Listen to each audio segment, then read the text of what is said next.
నమస్తే, welcome to BRK. నేను పద్మ. ఈరోజు మనతో పాటు స్టూడియోలో ఉన్నారు మైలవరపు నాగమణి గారు. అంటే ఎవరికి తెలియని వారు కాదు, ప్రతి ఒక్కరికి కూడా సుపరిచితమే. వారు ఎవరో కాదు, జగద్గురు పీఠం చైర్మన్ అండ్ వారసురాలైనటువంటి నాగమణి గారు ప్రస్తుతం మనతో పాటు ఉన్నారు. అమ్మని అడిగి మనకున్న ఈ దసరాకి సంబంధించిన కొన్ని అనుమానాలు ఉంటాయి కదా ప్రతి ఒక్కరికి కూడా, అలాంటి అనుమానాలన్నింటినీ కూడా నివృత్తి చేసుకునే ప్రయత్నం చేద్దాం. నమస్తే అమ్మ. నమస్కారం అమ్మా.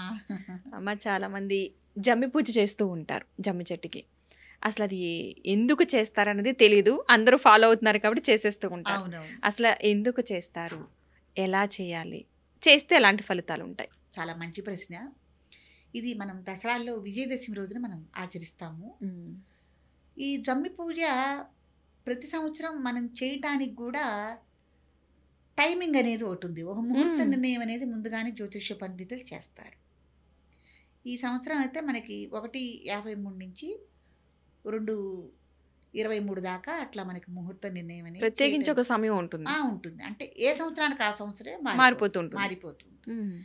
ఎందుకంటే ఇది మనకి ప్రథమంగా మహాభారతంలో అర్జునుడు తన అజ్ఞాతవాసాన్ని ముగించుకుని తర్వాత ఈ జమ్మి చెట్టు మీద ఆయుధాలు లోగానే అజ్ఞాతవాసానికి ముందే జమ్మి వృక్షం మీదే ఆయుధాలు దాచారు. అవును.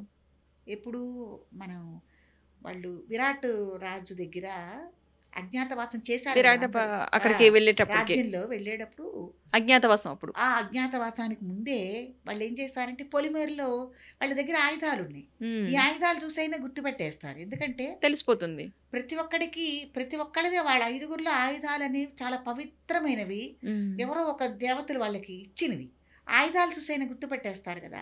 కాబట్టి ముందు మనం వేషధారణ కాదు, ముందు ఈ ఆయుధాలు ఎక్కడ మనం జాగ్రత్త చేయాలనే ఉద్దేశంతో చూస్తే అక్కడికి వాళ్ళకి పొలిమేరలో ఒక జమ్మి వృక్షం కనిపించింది. జమ్మి చెట్టు కనిపిస్తే ఏం చేశారంటే ఈ ఆయుధాలన్నీ మూట కట్టేసి జమ్మి వృక్షం పైన కొమ్మల్లో పెట్టేసేసి అర్జునుడు ఏం చేశాడంటే ఎవరైనా ప్రియమైన వాళ్ళు కనుక చూస్తే, అంటే వీళ్ళకి శత్రువులు కాకుండా ప్రియమైన వాళ్ళు చూస్తేనేమో పూలమాలలే కనిపించాలి అని, ఎవరైనా శత్రువులు చూస్తే పూతపేత పిచాచాలల్లే కనిపించాలని ఆయన అలా నిర్ణయం చేసి వెళ్ళిపోయి మళ్ళీ తిరిగి వచ్చారు. ఉత్తర గృహగ్రహణం యుద్ధం జరిగింది కదా, గోవుల్ని తీసుకుని తిరిగి రావటం అనేది. అప్పుడు ఆయుధాలు తీయాల్సి వచ్చింది. అప్పటితో వీళ్ళకి ఈ అజ్ఞాతవాసం సంవత్సరకాలు పూర్తి అయిపోయింది. అప్పుడు మళ్ళీ ఈ జమ్మి పూజ ఆ రోజున చేశారు అని కూడా మనకి ఇది పురాణాల్లో చెప్పడం జరుగుతుంది. అంటే మహాభారత కాలంలో అర్జునుడు సాక్షాత్తు ఈ శమీ పూజను ఆచరించారు అని, ఆ చెట్టుకు అంత పవిత్రత ఉందని మనకి చెప్పడం జరుగుతుంది అన్నమాట. కాబట్టి అప్పటి నుంచే మనకి ఇది వాడుకలో ఉండి విజయదశమిగా మనం పిలుచుకోవటం కూడా జరుగుతుంది. ఒక రకంగా అమ్మ, దసరా పండగ అనేది ఒక చెడు మీద ఒక మంచి విజయం సాధించిన సందర్భంగా మనం చేసుకునేది. ఇదేంటంటే ఇట్లా ఈ పాండవులు ఇట్లా విజయం సాధించారు. నేను రామాయణ కాలంలో రావణాసుడి మీదకి యుద్ధానికి వెళ్ళినప్పుడు ఆ యుద్ధం నుంచి తిరిగి వచ్చిన రోజు కూడా ఈ విజయదశమి, దాన్ని పురస్కరించి కూడా మనం ఈ దసరా పండుగ చేసుకోవటం ఒకటిను. తర్వాత మహిషాసుర మర్దనుడు, ఈ కాళిక అమ్మవారు అమ్మని మహిషాసుని సంహరించింది కదమ్మా. అవును. దాని సందర్భంగా కూడా మనం ఈ దసరాని చేసుకోవటం అసలు మనకి విశేషం అన్నమాట, చాలా విశేషం. కాబట్టి ఆ రోజున జమ్మి చెట్టు దగ్గరికి వెళ్ళి మనం పూజ చేసుకుంటున్నాం. దాన్ని అనుసరించి ఎలా చేసుకోవాలి అంటే, ముందు జమ్మి చెట్టు దగ్గరికి వెళ్ళి శుభ్రంగా ఆ స్థలాన్నంతా శుభ్రం చేయాలి. చుట్టూ ఏమి ఆకులు గీకులు ఏమి లేకుండా శుభ్రం చేసేసుకుని ఆవు పేడ తీసుకుని కళాపు జల్లి చక్కగా రంగవుల్లాగా ముగ్గులు వేయాలి. ముగ్గులు వేసి ఆ జమ్మి చెట్టు దగ్గరే ఏదైనా ఒక వస్త్రాన్ని పరిచి దాని మీద తమలపాకులు ఉంచాలి. 3 తమలపాకులు ఉంచి పసుపు ముద్దలతో చేసిన గౌరీమూర్తుల్లాగా 3 పసుపు ముద్దల్ని 3 తమలపాకుల మీద పెట్టాలి. పెట్టి ఒకటి ఏంటంటే జయానికి గుర్తుగా, ఒకటి అపరాజిత అంటే అపరాజితామూర్తిగాను, ఇంకోటి జయమూర్తిగాను, విజయమూర్తిగాను 3 మూర్తులకి మనం పూజాది విధానాలు చేసుకోవాలి. షోషోపచారాలతో పూజ చేసుకుని అక్కడ 3 పసుపు ముద్దలతో చేసుకుని బెల్లం ముక్కని నైవేద్యం పెట్టాలి. బెల్లం ముక్క నైవేద్యం పెట్టుకుని తర్వాత మన గోత్రనామాలు ఏవైతే ఉన్నాయో వాటిని ఇంట్లో కుటుంబ సభ్యుల పేర్లు కానీ ఒక తెల్లటి పేపర్ మీద పెన్నుతో రాసి ఒక దారంతో ఆ ఆ జమ్మి చెట్టు యొక్క కొమ్మలకి కడతారు. అంటే క్షేమం కోసం అన్నమాట. కడతారు. కట్టిన తర్వాత ఆ వృక్షం క్రింద చుట్టూ ప్రదక్షిణాలు చేయటం. 3 గాని 9 గాని ప్రదక్షిణాలు చేసి ఒక చెంబుతో చక్కగా మంచి నీళ్లు తీసుకుని మొదట్లో పోయటం. అక్కడ కూడా యథావిధిగా దీపం ముందు దీపారాధన చేసుకోవాలి, ధూపం చేయాలి, నైవేద్యం ఈ బెల్లం ముక్క తీసుకెళ్ళాలి.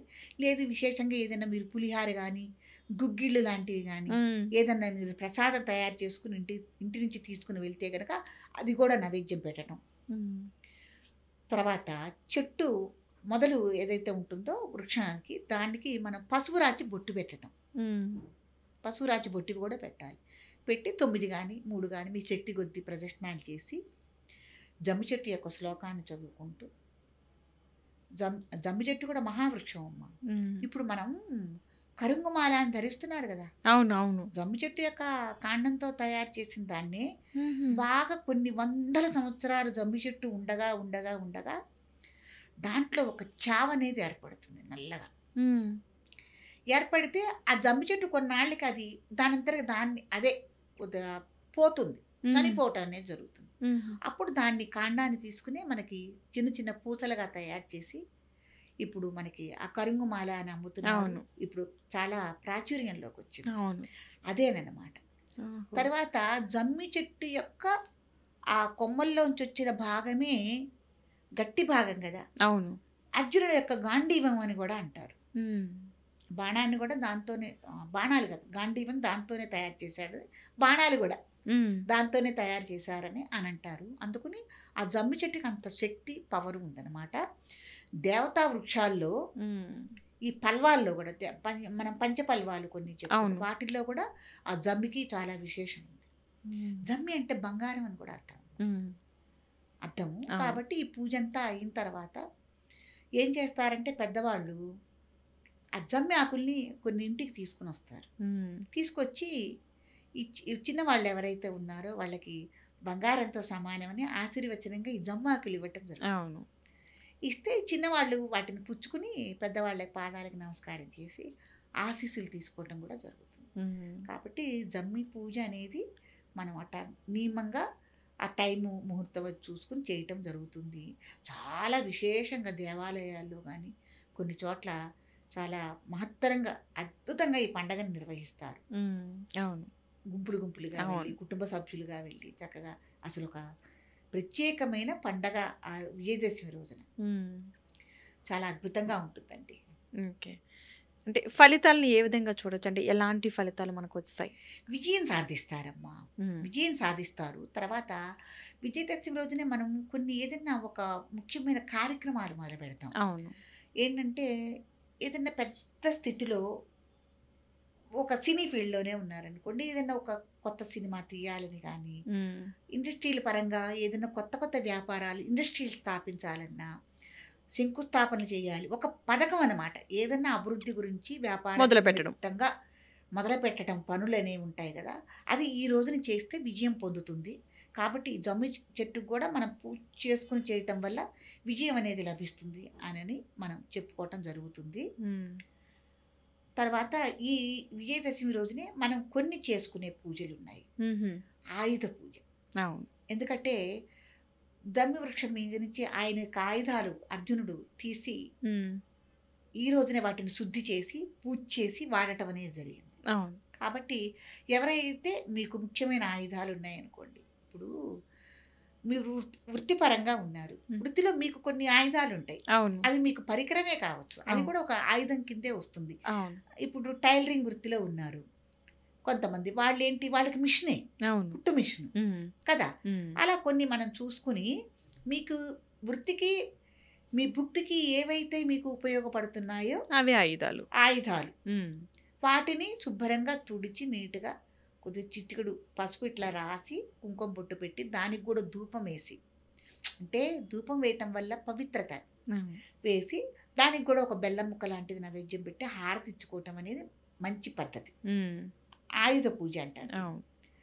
అట్లా కాకుండా మనం కొన్ని వస్తువులు మనం ఇప్పుడు కెమెరా ఉంది మనకి ఏమండి, అవును. ఆ, మైక్ ఉంది, ఇవన్నీ కూడా మన ఆయుధాలు. మనకి ఆయుధాలు ఉమ్. కదా, అవును. పనిముట్లు ఇవి అవును. మనకి. వీటిని కూడా పూజించుకోవటం అనేది మనకి దసరాలో చాలా విశేషంగా ఉందన్నమాట. ఉమ్. కాబట్టి ఆయుధ పూజ కూడా చేసుకోవటము, మన వస్తువులు ఏవైతే ముఖ్యమైనవి వాటిని మనం పవిత్రంగా చూసుకోవటము. కొన్ని వస్తువులు మనం వాడకపోతే ఎక్కడో పెట్టుంచుతాం, వాటిని ఈ రోజున బయటికి తీసి కాస్త దుమ్ము దులిపి అవును. వాటిని ప్రత్యేకంగా భక్తి శ్రద్ధలతో మనం చూసుకోవటం అనేది చాలా ముఖ్యమైనది ఈ ఉమ్. విషయం. అవునమ్మా, చాలా మంచిగా చెప్పారమ్మా, చాలా గొప్పగా వివరించారు. ధన్యవాదాలమ్మా.